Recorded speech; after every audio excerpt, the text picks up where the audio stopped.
భక్తులారా, అప్పుల బాధలు అంటే ప్రాణం తీయని ఉరితాడు లాంటివి అని మన పెద్దలు ఎప్పుడు చెబుతూ ఉంటారు. ఉదయం నిద్ర లేచినప్పటి నుంచి రాత్రి పడుకునే వరకు అప్పుల గురించే ఆలోచన మనసును తొలిచేస్తూ ఉంటుంది. అప్పులు ఇచ్చినవారు ఇంటికి వచ్చి నిలదీస్తుంటే తలదించుకోవాల్సిన దుర్భర పరిస్థితి. ఇంట్లో భార్యాపిల్లల కన్నీళ్లు చూసి తట్టుకోలేక ఎంతో మంది రోజూ మదనపడుతూ ఉంటారు. ఇలాంటి అప్పుల బాధల నుంచి, ఇంట్లో ఉండే దరిద్రం నుంచి బయటపడే ఒక అద్భుతమైన మార్గం మన వాస్తుశాస్త్రంలో దాగి ఉంది. మీ ఇంట్లో ఉండే ఈశాన్య మూల గురించి మీరు తెలుసుకుంటే చాలు, మీ కష్టాలు అన్నీ మాయం అయిపోతాయి.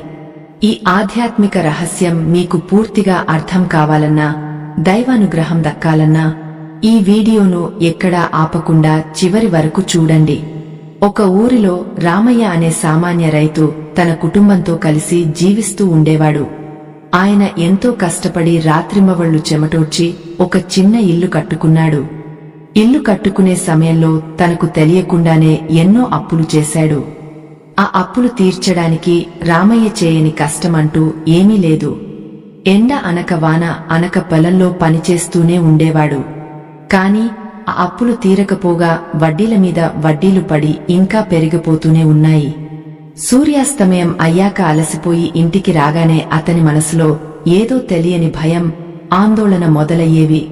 ఇంట్లో ఎప్పుడూ భార్యతో చిన్న చిన్న విషయాలకే భయంకరమైన గొడవలు జరుగుతూ ఉండేవి. పిల్లలు కూడా ఎప్పుడూ ఏదో ఒక అనారోగ్యంతో మంచం పడుతూ ఉండేవారు.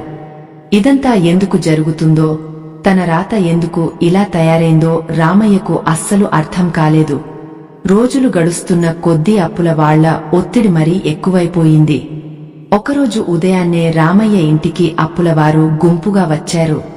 అందరి ముందు రామయ్యను తీవ్రంగా అవమానిస్తూ నానా మాటలు అన్నారు. చేతులు కట్టుకుని తలదించుకుని కన్నీళ్లు పెట్టుకోవడం తప్ప రామయ్య ఏమీ చేయలేకపోయాడు. అప్పులవారు వెళ్లిపోయాక రామయ్య వాకిట్లో కూర్చుని వెక్కి వెక్కి ఏడ్చాడు. తన కష్టాలకు అంతం లేదా అని దేవుడిని దీనంగా వేడుకున్నాడు. రామయ్య భార్య సీతమ్మ కూడా భర్త పడుతున్న బాధను చూసి కన్నీరుమున్నీరుగా విలపించింది. మనం ఎవరికీ ఎలాంటి అపకారం చేయలేదే, కష్టపడి బతుకుతున్న మనకు ఎందుకు దేవుడు ఇన్ని కష్టాలు ఇచ్చాడు అని భర్తను అడిగింది. కాని రామయ్య దగ్గర ఆ ప్రశ్నకు ఎలాంటి సమాధానం లేదు. చేతులు కాలాక ఆకులు పట్టుకున్నట్లు అన్న సామెతలాగా ఇల్లు కట్టేటప్పుడు వాస్తు చూసుకోకపోవడం వల్లనే ఇదంతా జరిగిందా అని ఇద్దరూ తీవ్రంగా భయపడ్డారు. సరిగ్గా అదే సమయంలో వారి గ్రామానికి దైవాంశ సంభూతుడైన ఒక గొప్ప పండితుడు వచ్చాడు. ఆయన ఎంతో మంది కష్టాలను తన అద్భుతమైన వాస్తు పరిజ్ఞానంతో తీర్చాడు అని ఊళ్ళో వాళ్లంతా గొప్పగా చెప్పుకుంటున్నారు. రామయ్యకు ఆ పండితుడిని ఎలాగైనా కలవాలి అని మనసులో బలమైన ఆశ పుట్టింది. తన అప్పుల బాధలకు ఆయన దగ్గర ఖచ్చితమైన పరిష్కారం దొరుకుతుందేమో అని గుండెల్లో ఒక చిన్న నమ్మకం చిగురించింది. మరుసటి రోజు ఉదయాన్నే రామయ్య పండితుడి దగ్గరకు పరుగు పరుగున వెళ్లాడు. అక్కడ అప్పటికే ఎంతో మంది జనం తమ కష్టాలు చెప్పుకోవడానికి ఆశగా వేచి ఉన్నారు. తన వంతు రాగానే రామయ్య భక్తితో పండితుడి ముందు వినయంగా నిలబడ్డాడు. తన బాధలు, కన్నీళ్లు అన్నీ ఏకరువు పెడుతూ పూసగుచ్చినట్లు వివరించాడు. తాను కట్టుకున్న ఇంటి గురించి, ఇంట్లో రోజూ జరుగుతున్న గొడవల గురించి వివరంగా చెప్పాడు. పండితుడు రామయ్య మాటలు అన్నీ చాలా శ్రద్ధగా విన్నాడు. కొద్దిసేపు కళ్ళు మూసుకుని ప్రశాంతంగా దీర్ఘంగా ఆలోచించాడు. నాయనా, నీ కష్టాలకు కారణం నువ్వు చేసిన తప్పులు ఏమాత్రం కావు. నువ్వు కట్టుకున్న ఇంట్లో ఉన్న ఒక చిన్న వాస్తు లోపం మాత్రమే అని పండితుడు గంభీరంగా అన్నాడు. ఆ మాట వినగానే రామయ్య ఎంతో ఆశ్చర్యపోయాడు. తను ఎంతో ఇష్టంగా కట్టుకున్న ఇంట్లో లోపం ఏమిటా అని కంగారు పడ్డాడు. పండితుడు ఒక చిరునవ్వు నవ్వి, నాయనా, ప్రతి ఇంట్లో దేవుడు స్వయంగా నివసించే ఒక పవిత్రమైన స్థానం ఖచ్చితంగా ఉంటుంది. అదే మన ఇంటి ఈశాన్య మూల అని గ్రహించు. ఆ పవిత్ర స్థానంలో మనం ఎలా మెలగాలో, అక్కడ ఏ వస్తువులు ఉంచకూడదో మన పెద్దలు స్పష్టంగా చెప్పారు. ఆ నియమాలను సరిగ్గా పాటించకపోవడం వల్లే ఇలాంటి కష్టాలు, అప్పుల బాధలు వస్తున్నాయని పండితుడు శాంతంగా వివరించాడు. ఒకసారి నీ ఇంట్లో ఈశాన్య మూలవైపు వెళ్లి జాగ్రత్తగా గమనించి చూడు. అక్కడ నువ్వు ఏం పెట్టావో నీకే స్పష్టంగా అర్థం అవుతుంది అని పండితుడు చెప్పాడు. రామయ్యకు ఆ మాటలు వినగానే ఏమీ పాలుపోలేదు. వెంటనే అక్కడి నుంచి బయలుదేరి ఇంటికి పరుగున వెళ్లాడు. గబగబా ఇంట్లోకి వెళ్లి ఈశాన్య మూలవైపు తీక్షణంగా చూశాడు. అక్కడ ఒక పెద్ద ఇనుప బీరువా, పాతబడిపోయిన కొన్ని బరువైన వస్తువులు ఉన్నాయి. ఆ దృశ్యం చూడగానే రామయ్యకు అప్పుడు అసలు విషయం పూర్తిగా అర్థమైంది. ఇన్నాళ్లు తెలియక తాను చేసిన ఆ చిన్న తప్పు వల్లనే తన కుటుంబం ఇన్ని కష్టాలు పడుతుంది అని కుమిలిపోయాడు. ఆ బరువైన వస్తువులను చూస్తూ అక్కడే నేలమీద భారంగా కూలబడిపోయాడు. ఈశాన్య మూలలో ఇంత బరువు పెట్టడం వల్లనే దేవుడి అనుగ్రహం మన ఇంటికి రావడం లేదు అని అతనికి అప్పుడు పూర్తిగా తెలిసొచ్చింది. వెంటనే తన భార్య సీతమ్మను గట్టిగా పిలిచాడు. ఆమె కంగారుగా పరుగున అక్కడికి వచ్చింది. ఏమైంది, ఏంటి అంత కంగారుగా పిలుస్తున్నారు అని ఎంతో ఆందోళనగా అడిగింది. అప్పుడు రామయ్య పండితుడు చెప్పిన మాటలన్నీ పూసగుచ్చినట్లు ఆమెకు వివరంగా చెప్పాడు. మనమిన్నాళ్లు దేవుడు ఉండే పవిత్రమైన ఈశాన్య మూలను ఒక చెత్త కుండీలాగా మార్చేశాము అని ఎంతో బాధపడ్డాడు. దేవుడు ఎలా కరుణిస్తాడు, మన కష్టాలు ఎలా తీరుతాయి అని కన్నీళ్లతో నిట్టూర్చాడు. సీతమ్మ కూడా ఆ మాటలు విని ఎంతో భయపడిపోయి వణికిపోయింది. ఇద్దరు కలిసి ఏమాత్రం ఆలస్యం చేయకుండా ఆ మూల ఉన్న వస్తువులను తీసేయడం మొదలుపెట్టారు. ఆ ఇనుప బీరువా ఎంతో బరువుగా ఉన్నా సరే కష్టపడి పక్కకు జరిపారు. పాత సామాన్లు, ఇరిగిపోయిన కుర్చీలు అన్నీ తీసి బయటపడేశారు. ఆ ఈశాన్య మూల అంతా శుభ్రంగా కడిగి తుడిచి ఎంతో పవిత్రంగా తయారు చేశారు. అప్పటి వరకు ఎంతో ఎరుకుగా ఉన్న ఆ గది ఇప్పుడు చాలా ప్రశాంతంగా, వెలుతురుతో నిండిపోయినట్లు వాళ్లకు అనిపించింది. అప్పుడే రామయ్యకు మళ్లీ పండితుడి మాటలు గుర్తొచ్చాయి. కేవలం బరువులు తీసేస్తేనే సరిపోదు, అక్కడ దైవశక్తిని ఆకర్షించే ఒక చిన్న పరిహారం చేయాలి అని ఆయన చెప్పాడు. ఆ పరిహారం చేయడానికి వెంటనే వాళ్ళిద్దరూ సిద్ధం అయ్యారు. మన వాస్తుశాస్త్రంలో ఈశాన్య మూలకు ఎంతో ప్రాముఖ్యత ఉంది భక్తులారా. పురాణాల ప్రకారం ఈ దిక్కుకు అధిపతి సాక్షాత్తు పరమశివుడు లేదా ఈశ్వరుడు. అందుకే దీనిని ఈశాన్య మూల అని ఎంతో పవిత్రంగా పిలుస్తారు. అక్కడ దేవతలు నిత్యం కొలువై ఉంటారని మన పెద్దలు ఎప్పటినుంచో నొక్కి చెబుతూ వస్తున్నారు. రాక్షసులకు, దేవతలకు జరిగిన అమృత మథనం కథ మనలో చాలామందికి తెలిసిందే. అమృతం పంచేటప్పుడు దేవతలు అందరూ ఎంతో పవిత్రమైన ఈశాన్య దిక్కువైపే వరసగా కూర్చున్నారు. ఆ దిక్కు నుంచి వచ్చే శక్తి ఎంతో స్వచ్ఛంగా, పాజిటివ్ వైబ్రేషన్స్ తో నిండి ఉంటుంది. అందుకే ఆ పవిత్ర స్థానాన్ని ఎప్పుడూ ఖాళీగా, తేలికగా ఉంచాలి అని శాస్త్రాలు ఘోషిస్తున్నాయి. ఈశాన్య మూలలో ఎప్పుడైతే మనం బరువైన వస్తువులు, పాత సామాన్లు పెడతామో ఆ పాజిటివ్ శక్తి ఇంట్లోకి రాకుండా అడ్డుకోబడుతుంది. దానివల్ల ఇంట్లో నెగటివ్ ఎనర్జీ పెరిగిపోయి దరిద్రం తాండవిస్తుంది. అనుకోని అప్పులు రావడం, కుటుంబ సభ్యుల మధ్య ఎప్పుడూ గొడవలు జరగడం లాంటివి మొదలవుతాయి. రామయ్య కుటుంబం కూడా సరిగ్గా ఇదే భయంకరమైన సమస్యను ఇన్నాళ్లు ఎదుర్కొంది. ఆ మూలను శుభ్రం చేసిన తర్వాత రామయ్య ఒక చిన్న ఇత్తడి పాత్రను తీసుకుని వచ్చాడు. దాని నిండా స్వచ్ఛమైన నీరు తీసుకుని అందులో కొన్ని తాజా పూల రేకులను ఎంతో భక్తితో వేశాడు. పండితుడు చెప్పినట్లు ఆ పాత్రను జాగ్రత్తగా తీసుకువెళ్లి ఈశాన్య మూలలో ఎంతో ప్రశాంతంగా ఉంచాడు. ఆ పాత్రలో ఉన్న నీరు ఇంటిలోని నెగటివ్ ఎనర్జీని మొత్తం లాగేసుకుంటుంది అని పండితుడు రామయ్యకు వివరించాడు. ఆ పువ్వుల నుంచి వచ్చే సువాసన ఇంట్లో ఒక ప్రశాంతమైన వాతావరణాన్ని, దైవిక శక్తిని నింపుతుంది అని ఖచ్చితంగా చెప్పాడు. ఈ చిన్న పరిహారం ఇంట్లో ఎంతో అద్భుతాన్ని సృష్టిస్తుంది అని రామయ్య మనస్ఫూర్తిగా బలంగా నమ్మాడు. పండితుడు చెప్పిన మరో ముఖ్యమైన విషయం రామయ్యకు బాగా గుర్తొచ్చింది. ఈశాన్య మూలలో వీలైతే గంగాజలం ఉంచడం ఇంకా శ్రేయస్కరమని ఆయన అన్నాడు. సాక్షాత్తు ఆ శివుడి శిరస్సుపై నుంచి వచ్చే గంగాజలానికి పాపాలను, దరిద్రాన్ని పారద్రోలే అద్భుతమైన శక్తి అపారంగా ఉంటుంది. అందుకే ఒక చిన్న రాగి చెంబులో గంగాజలం పోసి అక్కడ ఉంచాలి అని రామయ్య నిర్ణయించుకున్నాడు. గంగాజలం తీసుకురావడానికి రామయ్య తన పక్క ఊరికి వేగంగా వెళ్లాడు.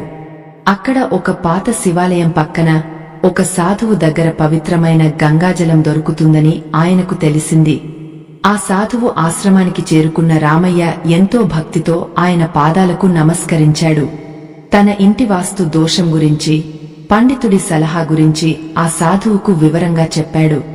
సాధువు చిరునవ్వుతో రామయ్యకు ఒక చిన్న సీసాలో గంగాజలమిచ్చి మనసారా ఆశీర్వదించాడు. నాయనా, ఈ నీరు మామూలు నీరు కాదు, ఇది సాక్షాత్తు దైవ స్వరూపం అని గుర్తుంచుకో. దీనిని నీ ఇంట్లో ఈశాన్య మూలలో ఉంచు. నీ అప్పుల బాధలు అన్నీ మంచులా కరిగిపోతాయని అభయమిచ్చాడు. రామయ్య ఆ గంగాజలం తీసుకుని ఎంతో సంతోషంగా ఇంటికి తిరుగు ప్రయాణమయ్యాడు. ఇంటికి చేరుకున్న వెంటనే భార్య సీతమ్మను పిలిచి ఆ పవిత్రమైన గంగాజలం చూపించాడు రామయ్య. ఇద్దరూ కలిసి పూజా గదిలో ఉన్న పసుపు, కుంకుమ భక్తిగా తీసుకువచ్చారు. ఒక చిన్న రాగి పాత్రలో ఆ గంగాజలాన్ని భక్తి శ్రద్ధలతో పోశారు.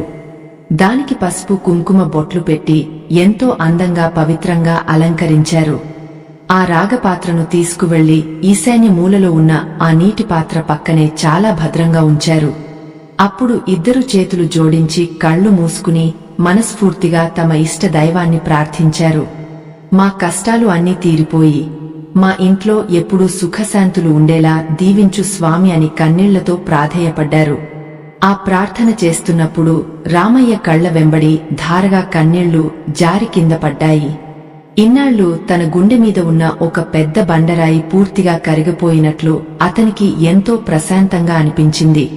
ఈ పవిత్రమైన సమయంలో భక్తులారా, మీలో కూడా ఎవరైనా అప్పుల బాధలతో, కష్టాలతో విసిగిపోయి దైవ సహాయం కోసం కన్నీళ్లతో ఎదురు చూస్తుంటే వెంటనే కామెంట్స్ లో ఓం నమః శివాయ అని కామెంట్ చేసి స్వామివారి ఆశీస్సులు మెండుగా పొందండి. ఆ రోజంతా రామయ్య ఇంట్లో ఏదో తెలియని ఒక ప్రశాంతమైన వాతావరణం అద్భుతంగా నెలకొంది. రోజులు గడుస్తున్న కొద్దీ ఆ రాగి పాత్రలోని గంగాజలం, నీటిలోని పూలరేకులు ఇంట్లో ఒక అద్భుతాన్ని సృష్టించడం నెమ్మదిగా మొదలుపెట్టాయి. ఉదయం సూర్యకిరణాలు ఆ ఈశాన్య మూలలో పడగానే ఆ నీటి మీద పడి ఇల్లంతా ఒక దివ్యమైన వెలుగు ప్రసరించింది. ఆ పువ్వుల నుంచి వచ్చే స్వచ్ఛమైన సువాసన ఇల్లంతా వ్యాపించి మనస్కు ఎంతో హాయిని, సాంత్వనను ఇచ్చింది. రామయ్యకు, సీతమ్మకు మధ్య అప్పటివరకు ఉన్న చిన్న చిన్న కోపాలు, అర్థం లేని గొడవలు అన్నీ పూర్తిగా మాయమైపోయాయి. సాయంత్రం అవ్వగానే సీతమ్మ ఆ ఈశాన్య మూల దగ్గర ఒక చిన్న మట్టి ప్రమిదలో ఆవు నెయ్యితో దీపం వెలిగించడం దినచర్యగా పెట్టుకుంది. ఆ దీపం వెలుగులో ఆ నీటి పాత్ర, అందులోని పువ్వులు చూస్తుంటే సాక్షాత్తు దేవుడే తమ ఇంట్లో కొలువై ఉన్నాడు అన్న భావన వాళ్లకు కలిగింది. ప్రతిరోజూ ఆ దీపం వెలుతురు ఇంట్లోని చీకటిని పారద్రోలినట్లే వారి జీవితంలోని కష్టాలను కూడా పారద్రోలుతుంది అని వాళ్లు బలంగా విశ్వసించారు. ఆ పవిత్రమైన సమయం కోసం రామయ్య పొలం నుంచి వేగంగా అలసట మర్చిపోయి ఇంటికి వచ్చేవాడు. ఈశాన్య మూలలో ఉన్న ఆ పవిత్రమైన దైవశక్తికి ఒక అరుదైన పురాణ కథ కూడా ఉందండోయ్. మనందరికీ తెలిసిన ధనవంతుడు కుబేరుడు ఒకప్పుడు తన రాజ్యాన్ని మొత్తం కోల్పోయి ఎంతో దీన స్థితిలో ఉన్నాడు. అప్పుడు ఆయన సాక్షాత్తు ఆ పరమశివుడిని ప్రసన్నం చేసుకోవడానికి హిమాలయాల్లోని అలకాపురి అనే ప్రాంతానికి వెళ్లాడు. ఆ అలకాపురి సరిగ్గా ఈ మన విశ్వానికి ఈశాన్య దిక్కులో ఉందని పవిత్ర పురాణాలు స్పష్టంగా చెబుతున్నాయి. ఆ ఈశాన్య మూల నుంచి శివుడిని ఏకాగ్రతతో పూజించడం వల్లే కుబేరుడికి అంతటి అపారమైన సంపద, ధనం దక్కింది. అందుకే మన ఇంట్లో ఈశాన్య మూలను ఎవరైతే బరువులు లేకుండా ఖాళీగా, తేలికగా, ఎంతో పవిత్రంగా ఉంచుతారో వారి ఇంట్లోకి కుబేరుడి అనుగ్రహం దొడ్డిదారిన కాకుండా నేరుగా తప్పక ప్రవేశిస్తుంది అని ఈ పవిత్ర కథ మనకు స్పష్టంగా చెబుతోంది. రామయ్య ఇంట్లో కూడా ఆ ఈశాన్య మూల ఇప్పుడు సాక్షాత్తు ఆ కుబేరుడికి నిలయంలాగా అద్భుతంగా మారిపోయింది. అప్పటి వరకు వారి ఇంటిని కమ్ముకున్న ఆ దరిద్రం, ఆ ప్రతికూల శక్తులు నెమ్మదిగా వణికిపోతూ శాశ్వతంగా బయటకు పారిపోయాయి. సరిగ్గా ఒక వారం రోజులు గడిచేసరికి రామయ్య ఇంట్లో పరిస్థితులు అన్ని పూర్తిగా అనూహ్యంగా మారడం మొదలయ్యాయి. ప్రతిరోజూ ఉదయాన్నే అప్పుల వాళ్లు వచ్చి ఇంటి ముందు చేసే భయంకరమైన రచ్చ ఇప్పుడు అస్సలు లేదు. ఎవరైతే రామయ్యను నానా మాటలు అని తీవ్రంగా అవమానించారో వాళ్లే స్వయంగా పిలిచి మరీ గౌరవంగా పలకరించడం నెమ్మదిగా మొదలుపెట్టారు. రామయ్యకు తన కష్టాలన్నీ ఇక పూర్తిగా తీరిపోతున్నాయి అన్న బలమైన నమ్మకం గుండెల్లో రోజురోజుకు అమాంతం పెరిగిపోయింది. రామయ్యకు పొలంలో కూడా పనులు అంతకుముందు కంటే చాలా చురుగ్గా, ఉత్సాహంగా సాగుతున్నాయి. నీరు లేక ఎండిపోయింది అని అనుకున్న ఆ పచ్చని పైరు కూడా ఇప్పుడు కొత్త చిగుళ్లు తొడుగుతూ పచ్చగా నవ్వుతూ కళకళలాడుతోంది. ఇదంతా ఆ ఈశాన్య మూలలో ఉంచిన ఆ చిన్న నీటి పాత్ర, అందులోని ఆ సువాసనలు వెదజల్లే తాజా పువ్వుల మహిమే అని రామయ్య ఎంతో మురిసిపోయాడు. ఆ నీటిని ప్రతిరోజూ ఉదయాన్నే ఎంతో భక్తితో మారుస్తూ, కొత్త పూలు వేస్తూ తన అంతులేని కృతజ్ఞతను దేవుడికి భక్తిగా తెలుపుకున్నాడు. ఇంట్లో అప్పటి వరకు ఎప్పుడూ ఒక మూల కూర్చుని అనారోగ్యంతో నీరసంగా ఉండే పిల్లలు ఇప్పుడు ఎంతో ఉత్సాహంగా, చలాకీగా ఆడుకుంటున్నారు. సీతమ్మ ముఖంలో కూడా ఎన్నో ఏళ్ల తరువాత ఇన్నాళ్లకు ఒక ప్రశాంతమైన చిరునవ్వు స్పష్టంగా కనిపించింది.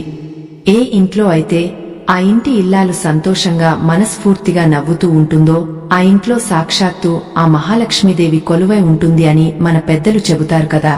వాళ్ల ఇంటి ఈశాన్య మూల నుంచి వచ్చిన ఆ చిన్న పాజిటివ్ మార్పు వాళ్ల జీవితాలనే ఒక గొప్ప మలుపు తిప్పింది.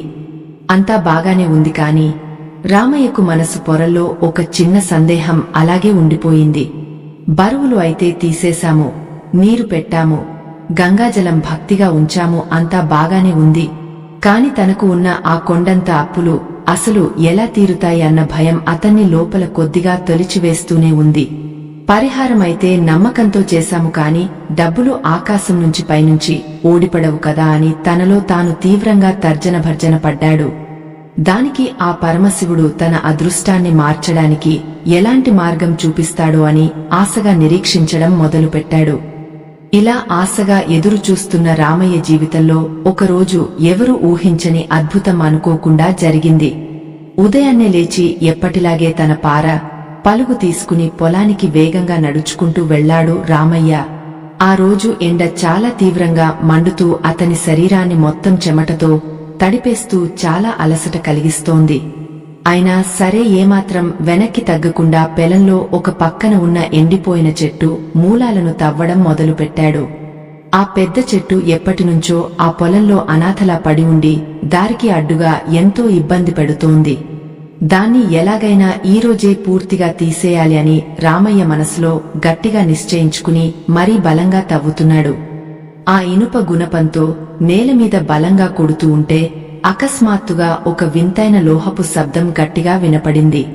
ఏంటా అని రామయ్య ఒక్కసారిగా ఆగిపోయి జాగ్రత్తగా చేతులతో ఆ మట్టిని పక్కకు తొలగించి తీక్షణంగా చూశాడు. అక్కడ ఎర్రటి మట్టిలో బాగా కూరుకుపోయి ఉన్న ఒక పాత రాగిపెట్టె అతనికి మసకమసకగా కనిపించింది.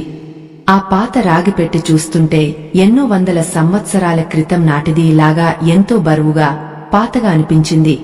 భయపడుతూనే రామయ్య ఆ పెట్టెను చేతుల్లోకి తీసుకుని దానిమీద పేరుకుపోయిన మట్టిని మెల్లగా తన చేతితో తుడిచాడు.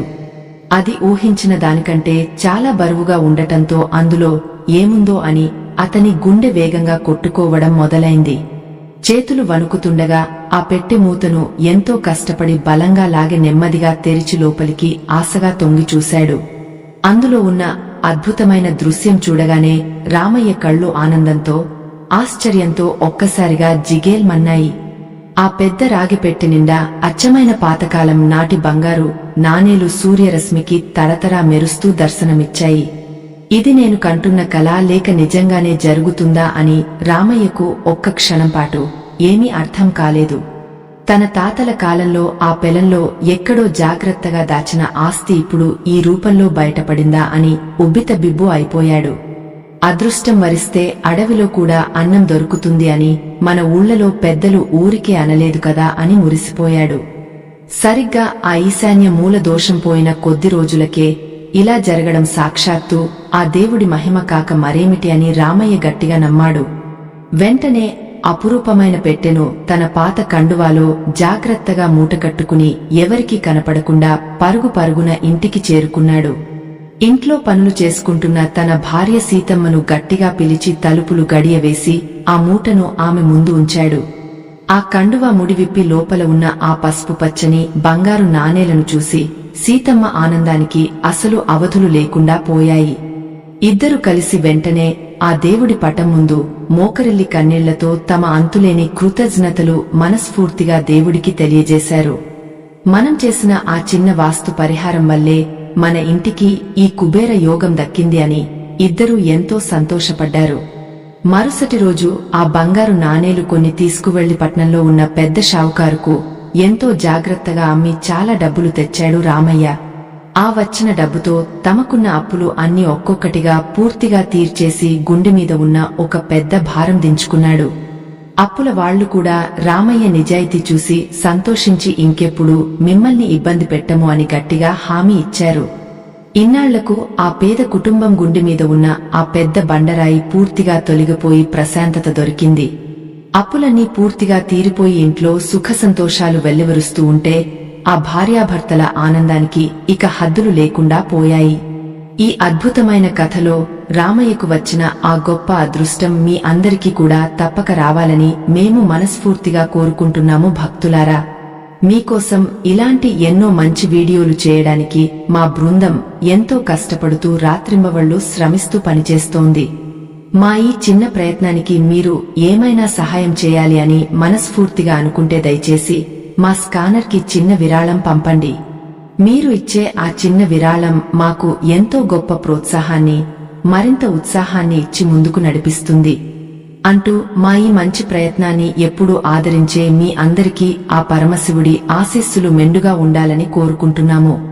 ఆ దేవుడి దయ వల్ల రామయ్య జీవితం కూడా అప్పుల ఊబి నుంచి బయటపడి ఇప్పుడు ప్రశాంతంగా సాగిపోతోంది. కష్టాలు తీరిపోయిన ఆనందంలో ఆ దంపతులు ఇద్దరు ఊర్లో ఉన్న ఒక పాత గుడికి వెళ్లి మనసారా మొక్కులు చెల్లించుకున్నారు. ఆ గుడిలో ఉన్న ఆ పరమశివుడికి తమ శక్తి కొద్దీ ఎంతో భక్తితో ప్రత్యేకమైన పూజలు ఘనంగా జరిపించారు. తమ జీవితం ఇలా అద్భుతంగా మారడానికి కారణమైన ఆ గొప్ప పండితుడి కోసం రామయ్య ఊరంతా వెతకడం మొదలుపెట్టాడు. ఆయనకు పాదాభివందనం చేసి బహుమతులు ఇవ్వాలని ఎంతగానో ఆశపడ్డాడు. కాని ఆ పండితుడు ఎక్కడా కనిపించలేదు.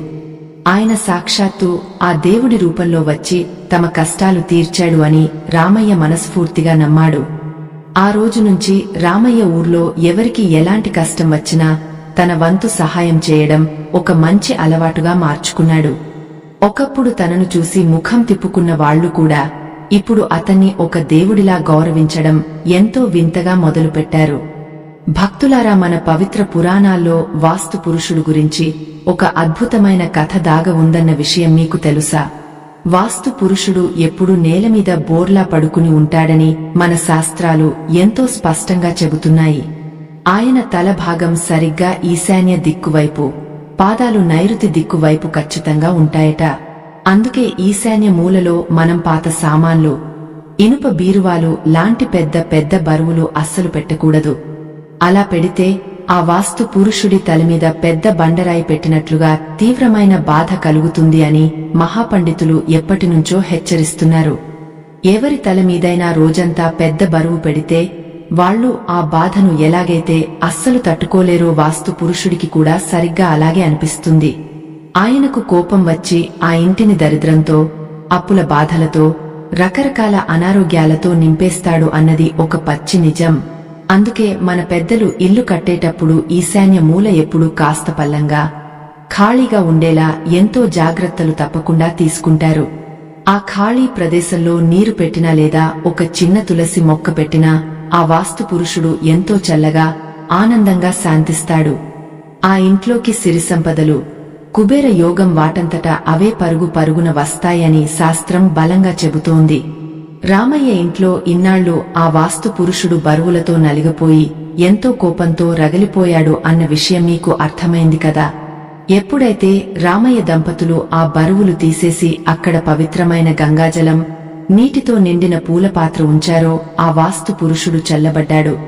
ఆయన అనుగ్రహం దొరకడం వల్లే రామయ్యకు అప్పుల బాధలు పోయి ఊహించని విధంగా ఆ బంగారు నాణేలు దొరికాయి. ఈ పవిత్రమైన వాస్తు విషయాన్ని రామయ్య ఊర్లో ఉన్న అందరికీ ఎంతో ఓపికగా అర్థమయ్యేలా చెప్పడం మొదలుపెట్టాడు.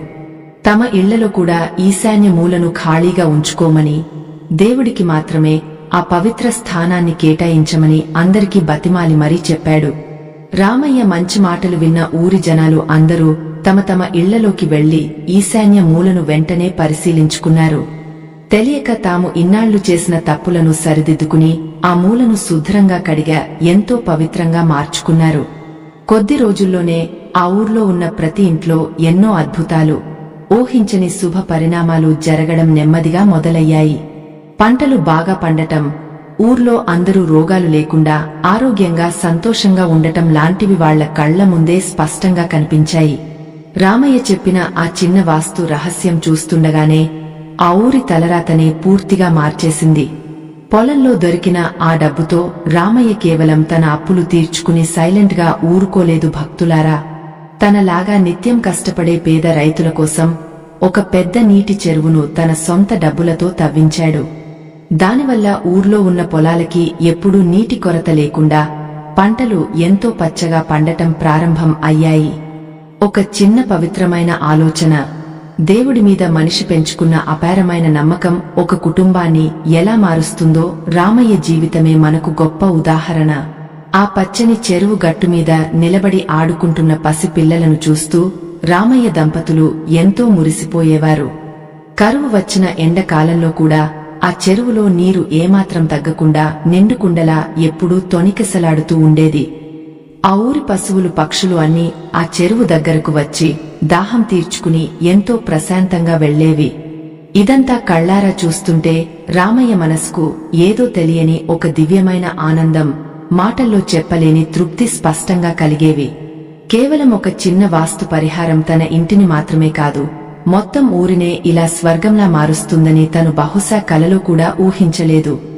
ఊరి జనాలు అందరూ ఇప్పుడు రామయ్యను ఒక గొప్ప మార్గదర్శకుడిగా చూస్తూ ఆయనకు ఎంతో కృతజ్ఞతగా ఉండేవారు. ఆ పచ్చని ప్రకృతి మధ్య ఆ ఊరు చూస్తుంటే సాక్షాత్తు ఆ పరమశివుడి కైలాసంలా అందంగా మారిపోయింది. సీతమ్మ ప్రతిరోజూ ఉదయాన్నే లేచి గుడికి వెళ్లి ఆ దేవుడికి తలవంచి మనసారా దండం పెట్టుకునేది. ఎన్నో ఏళ్ల నాటి తమ అప్పులన్నీ కంటికి కనిపించకుండా మాయమైపోవడం ఆమెకు ఇంకా ఏదో మాయలాగే అనిపిస్తూ ఉండేది. ఆ ఊరి పచ్చదనం, ఆ చెరువులోని నీరు రామయ్య మనసులోని స్వచ్ఛతకు ఒక అద్దంలా నిలిచాయి. రామయ్య లాంటి మంచోడికి దేవుడు ఖచ్చితంగా న్యాయం చేస్తాడు అని ఊళ్ళో వాళ్లందరూ ఒకరికొకరు ఎంతో సంతోషంగా చెప్పుకునేవారు. ప్రతి పండుగకు రామయ్య తన ఇంటికి వచ్చిన ప్రతి ఒక్కరికి భోజనం పెట్టి ఆశీర్వదించి పంపడం ఒక ఆనవాయితీగా మార్చుకున్నాడు. దైవ భక్తికి, తోటి మనుషుల పట్ల చూపించే ప్రేమకు ఇది ఒక సజీవ సాక్ష్యంగా ఆ ఊరి చరిత్రలో శాశ్వతంగా నిలిచిపోయింది. మన ఇల్లు ఒక దేవాలయం లాంటిది అని మన పెద్దలు ఎప్పటినుంచో చెబుతూనే ఉన్నారు భక్తులారా. ఆ ఇంట్లో ఉండే ఈశాన్య మూల దేవుడు కూర్చునే ఒక పవిత్రమైన సింహాసనం లాంటిది. ఆ స్థానాన్ని మనం ఎంత శుభ్రంగా, ఎంత పవిత్రంగా ఉంచుకుంటే మన జీవితం అంత అద్భుతంగా వెలిగిపోతుంది. అక్కడ ఏమాత్రం బరువులు పెట్టినా మన తలరాత కూడా అంతే భారంగా మారిపోయి కష్టాలు చుట్టుముడతాయి అని గ్రహించండి. రామయ్యలాగే ఎంతోమంది తమ ఇళ్లలో తెలియక చేసిన ఈ చిన్న పొరపాటు వల్ల ఎన్నో ఏళ్లుగా కన్నీళ్లు పెట్టుకుంటూనే ఉన్నారు. అప్పుల వాళ్ల మాటలు పడుతూ, గుండెల్లో బాధను దాచుకుంటూ బతుకుతున్న వాళ్లందరికీ ఈ వాస్తు శాస్త్రమే ఒక గొప్ప దివ్యౌషధం. దేవుడు ఎప్పుడూ మన ఇంట్లోనే ఒక పవిత్రమైన రూపంలో కొలువై ఉంటాడు అన్న విషయం మనం తరచుగా మర్చిపోతూ ఉంటాము. ఆ దైవ శక్తిని మనం సరైన విధంగా గౌరవిస్తే అది మన జీవితాలను ఎలా ఉన్నతంగా మారుస్తుందో చెప్పడానికి ఇంతకంటే గొప్ప ఉదాహరణ మరొకటి ఉండదు.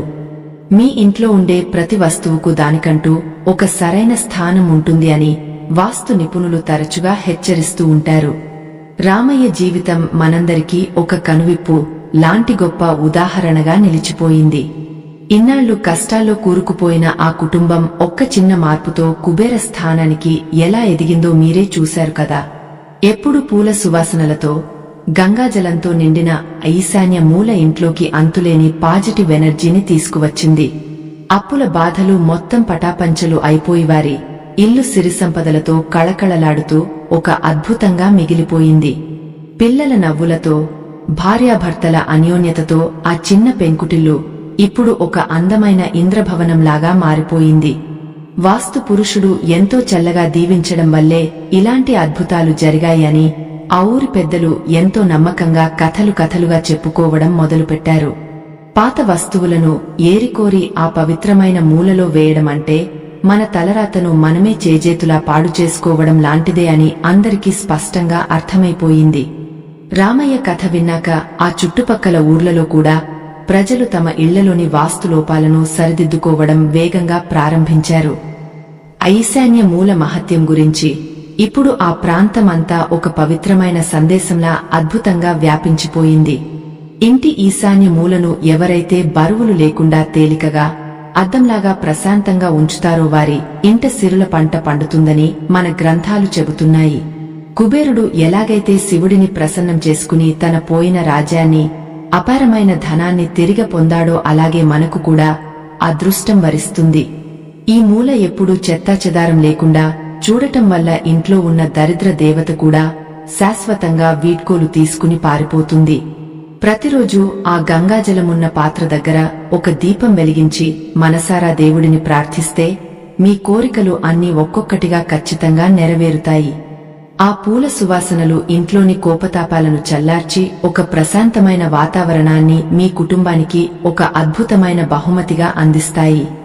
మీరు ఎంత కష్టపడి పనిచేసినా ఇంట్లో నెగటివ్ ఎనర్జీ ఉంటే ఆ కష్టం అంతా బూడిదలో పోసిన పన్నీరు లాగా వృధా అయిపోతుంది. అందుకే కేవలం డబ్బు సంపాదించడం మీదే కాకుండా ఇంట్లో దైవిక వాతావరణం ఎలా ఉంచుకోవాలి అన్న దానిమీద కూడా దృష్టి పెట్టాలి. చిన్న చిన్న పరిహారాలతో మనం ఇంటిని ఒక స్వర్గంలాగా మార్చుకోవచ్చు అని ఈ పురాణగాథలు మనకు ఎంతో స్పష్టంగా బోధిస్తున్నాయి. భక్తులారా, ఈ పవిత్రమైన కథను మీ ముందుకు తీసుకురావడానికి మా బృందం ఎంతో కష్టపడి రాత్రింబవళ్లు శ్రమిస్తోంది. మీ అందరికీ ఈ వీడియో ద్వారా ఒక మంచి వాస్తు పరిహారం అందజేయాలి అన్నదే మా ఏకైక లక్ష్యం. దయచేసి మా ఈ చిన్న ప్రయత్నాన్ని ప్రోత్సహించడానికి మా స్కానర్కి మీ శక్తి కొద్దీ చిన్న విరాళం పంపండి. మీరు ఇచ్చే ఆ చిన్న సహాయం మాకు మరింత ఉత్సాహాన్ని ఇచ్చి ఇలాంటి ఎన్నో మంచి విషయాలు మీకు అందించేలా చేస్తుంది. మీ ఒక్కొక్కరి విరాళం మాకు ఎంతో గొప్ప బలాన్ని, ఇలాంటి పురాణ రహస్యాలు అన్వేషించడానికి అవసరమైన ధైర్యాన్ని అపారంగా ఇస్తుంది. ఇలాంటి రహస్యాలను ప్రాచీన గ్రంథాల నుంచి వెలికితీసి అర్థమయ్యే రీతిలో మీకు చెప్పడానికి మేము పడే శ్రమను మీరు ఖచ్చితంగా గుర్తిస్తారని ఆశిస్తున్నాము. మీ ఆదరాభిమానాలు ఎప్పుడూ మా ఛానల్ మీద ఇలాగే ఉండాలని, దేవుడు మిమ్మల్ని చల్లగా చూడాలని మేము నిత్యం ఆ పరమశివుడిని ప్రార్థిస్తూనే ఉంటాము. కాబట్టి దయచేసి విరాళం ఇవ్వడం మాత్రం అస్సలు మర్చిపోకండి భక్తులారా. మీ ఇంట్లో కూడా అప్పుల బాధలు, కుటుంబ సభ్యుల మధ్య మనస్పర్ధలు ఉంటే వెంటనే ఈ పరిహారం చేసి చూడండి. ఈశాన్య మూలలో ఉన్న బరువులు అన్నీ తొలగించి ఒక చిన్న పాత్రలో స్వచ్ఛమైన నీరు మరియు పూలు ఉంచండి. వీలైతే ఒక రాగ చెంబులో గంగాజలం తీసుకువచ్చి పసుపు కుంకుమలతో అలంకరించి ఆ మూలలో పవిత్రంగా ప్రతిష్ఠించండి. ఇలా చేసిన కొద్ది రోజుల్లోనే మీ ఇంట్లోని నెగటివ్ వైబ్రేషన్స్ అన్నీ పారిపోయి ఆ దేవుడి అనుగ్రహం తప్పక దక్కుతుంది. ఈ పవిత్రమైన వాస్తు నియమాన్ని పాటించి ఆ పరమశివుడి దయతో, కుబేరుడి అనుగ్రహంతో మీరంతా అప్పుల బాధల నుంచి బయటపడాలని కోరుకుంటున్నాము. ఇంటిని శుభ్రంగా ఉంచుకుని మనసును ప్రశాంతంగా ఉంచుకుంటే సాక్షాత్తు ఆ మహాలక్ష్మి మీ ఇంట్లోనే ఎప్పటికీ స్థిర నివాసం ఏర్పరచుకుంటుంది. మనసులో ఉన్న భారం, ఇంట్లో ఉన్న బరువు తీసేస్తే జీవితం ఎంతో తేలికగా, ఆనందంగా ఆ పూల సువాసనలాగా మారుతుంది. సకల దేవతలు కొలువై ఉండే ఆ పవిత్రమైన ఈశాన్య మూలను ఈ రోజు నుంచే శుభ్రంగా ఉంచుకోండి. మీ పిల్లల భవిష్యత్తు, మీ కుటుంబ శాంతి అన్నీ ఆ చిన్న మూలలోనే దాగి ఉన్నాయి అన్న పచ్చి నిజాన్ని ఎప్పటికీ మర్చిపోకండి. దేవుడిపై అపారమైన నమ్మకంతో ఏ పని చేసినా అది 100% సఫలం అవుతుంది అని రామయ్య జీవితం నిరూపించింది. ఆధ్యాత్మిక ప్రయాణం ఇక్కడితో ముగిసిపోయింది. స్వస్తి.